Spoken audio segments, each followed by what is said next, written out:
Programang ito ay rated SPG. Striktong patnubay at gabay ng magulang ang kailangan. Maaaring may masiselang tema, lengguwahe, karahasan, sexual, horror o droga na hindi angkop sa mga bata. So guys, malubha na nga ngayon ang mga nagaganap dito sa ospital at maging si Annalyn ay naka-confine na. Kung kaya itong si Doc RJ ay hindi talaga maghatubili at magdadalawang isik at nag-volunteer siya na pumasok sa loob ng ospital.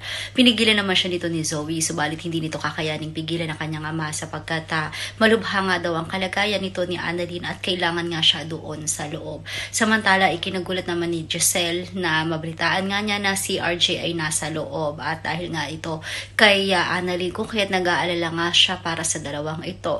Si Annalyn naman habang naka-confine ay nagdarasal na sana ay huwag siyang mawala sa mundo sapagkat nais pa niyang makita ang kanyang ama at ina at muli nga itong mayakap. Subalit ang nakakatuwa ay biglang dumating ang kanyang amang si RJ at niyakap nga ito at sinabi na naroon na ang kanyang tatay at hindi niya to iiwanan anuman ang mangyari. So baka tunghayan nga natin ang bonding moment ng magamang ito. Yun ang mga dapat nating abangan dito nga lang sa Abot Kamay na Pangarap.